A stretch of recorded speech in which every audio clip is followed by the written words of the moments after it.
Good morning and welcome to your Farm and Home Show. I'm Kristin Shive, and this morning we're visiting with Kristin Hildabrand. She's Warren County's Extension Agent for Horticulture. And today you are going to talk to us about some activities that will help encourage new foods to children. Yeah, so we talked about the Eating Over the Rainbow Challenge, and sometimes even for adults, kids especially, but for adults too, sometimes if we grow our own food at home, we're encouraged to actually eat the produce that we're growing. And so right now for the month of September is a good time to grow your own kale.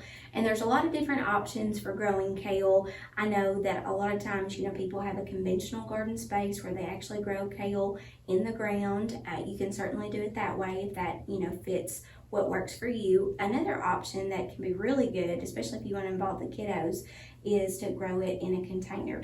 And for the cooler weather months of Kentucky, for the gardening season, kale is just a good crop to grow. It likes those cooler air conditions.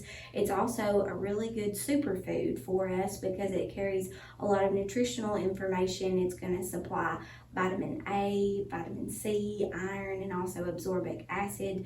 And it's also really good for our heart as well. It can help fight off cancers and things. So it's really a good superfood to have, and it's fairly simple to grow. Like if we're talking about tomatoes or peppers, they have to have 6 to 8 hours of sunlight, but for kale, it only requires like 2 to 4 hours of sunlight. So more partial shade type conditions.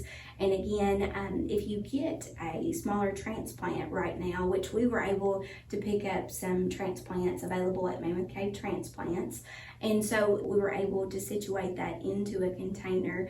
And as far as containers go, basically, you have a ready-made garden for you really fast. You don't have to have a tiller to do that, so if you don't have a lot of resources, and it really does make it more efficient for your space. So if you are gardening on your patio or your deck, the kids can get out there and observe, the actual food being grown. And more than likely, when they see it being grown, they're going to consume it.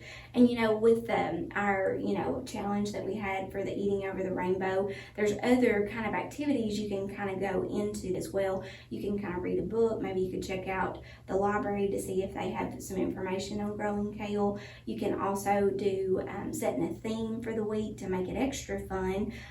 So maybe you can do something about growing greens and kind of maybe switch it up, not just with kale, but do some other things too. So if you make it fun, you make it something that they also can do. And really the fun part is whenever you're able to harvest the kale, and then you can make whatever type of recipe you want to. Involve them in the kitchen. I know we said there's more age-appropriate activities for them to do if they're 2 or 3 or 4, but the more exposure to those things, the more likely that they're going to be able to consume those healthier options for, any type of food. Definitely. And gardening provides so many other benefits, Kristin. It engages the senses. They can get their hands dirty when putting their hands in the dirt. They can talk about the different responsibility that it takes to care for their kale. Now, Kristin, how can we get more information on growing our kale? Yes, so we have a great resource that's available through our University of Kentucky. It's a NEP resource. It's actually called 226 is the number, but it's Growing Your Own Kale. It's a beginner's guide, so it kind of is really good for walking you through what varieties of kale are out there. There's some smooth, there's some, kind of ruffled edges.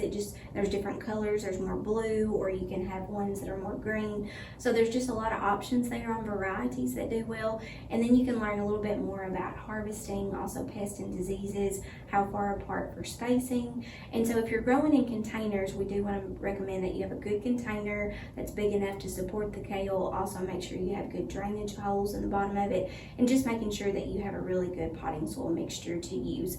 But that is a great resource that kind of walks you through how to grow kale on your own. So if you'd like to get your hands on that resource, please give us a call here or even at your local extension office too. And once they're done harvesting their kale, then it's time to get in the kitchen. And Kristin, we have so many recipes available that use kale. Where can we access those? Yeah, so there's that Plan, Eat, Move that's also available with our Eating Over the Rainbow Challenge, that QR code. So if you want to check that out, or you can just give us a call here and we can put those in your hands too. All right, Kristin, thanks so much for being with us today. If you would like more information on growing your own kale, be sure to contact your local extension office. Thanks for joining us today on the Farm and Home Show, and we'll see you next time.